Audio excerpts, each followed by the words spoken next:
Bonjour Thierry, bienvenue. Bonjour Margot, merci de me recevoir. De rien. Alors aujourd'hui, en tant qu'employeur, comment gérer les déplacements des salariés à l'étranger? Vaste question. Alors la première question, c'est la responsabilité, on va dire, sanitaire et psychologique de l'employeur vis-à-vis de son salarié.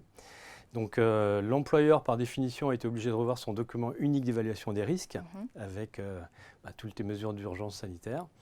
Au-delà de ça, il faut intégrer également la réflexion sur les conditions de déplacement et le faire avec les partenaires sociaux pour qu'on essaie de couvrir un maximum de cas de figure. Et Dieu sait s'il peut y en avoir. Donc en premier lieu, c'est s'assurer que le collaborateur soit en bon équilibre moral et physique pour pouvoir effectuer les voyages, s'assurer que les destinations qu'il va devoir fréquenter sont bien, safe au niveau sanitaire, s'assurer également qu'il y a une forme de corridor sanitaire dans le choix des prestataires sur toute la chaîne de voyage qui va donc se décliner.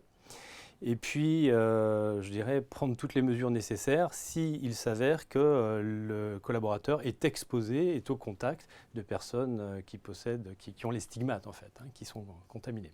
Est-ce qu'on fait justement une différence entre les employés expatriés à l'étranger et les salariés qu'on envoie en déplacement à l'étranger? Complètement. Alors, le salarié expatrié à l'étranger a un contrat avec une durée bien précise.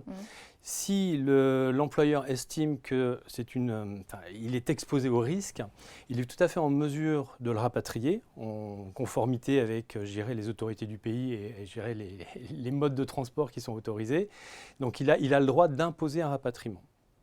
En revanche, là je parle de l'expatrié ou du… Non, de l'expatrié, très bien. C'est moi qui me suis mélangé. Enfin, la différence entre justement le salarié expatrié et le salarié en déplacement. Alors, l'expatrié, lui, c'est une rupture d'un contrat avec une durée déterminée, donc ça doit se faire avec l'accord du collaborateur.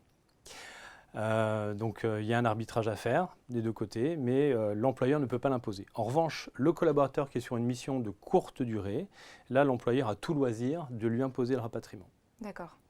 Et justement, pour le salarié qu'on envoie pour une courte mission, du coup ce n'est pas du tout les mêmes législations que l'expatriation.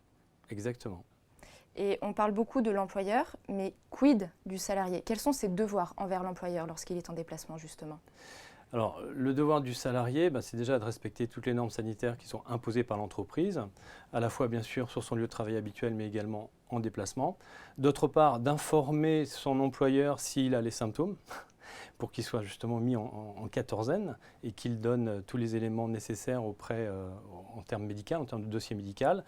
L'employeur, du reste, doit aussi se rapprocher de l'autorité régionale sanitaire pour mettre en œuvre toutes les mesures, de quatorzaine des personnes qui ont pu être en contact avec ce collaborateur. Et puis, il doit également… il y a un point qui est important pour l'employeur. S'il est en quatorzaine au moment où il a pris des congés, ces congés sont reportés. On ne peut pas le mettre en quatorzaine en prenant sur ses jours de congé. Ok, très bien.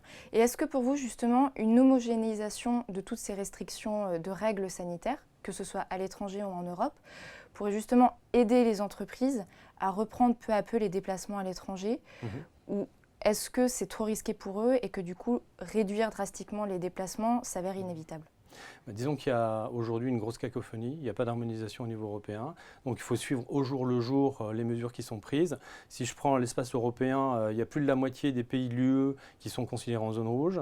En plus, il y a des normes qui sont très différentes d'un pays à l'autre. Je prends l'exemple de la Hongrie, qui a bloqué l'accès de tous les pays de l'UE à l'exception de la Pologne et de la Tchéquie.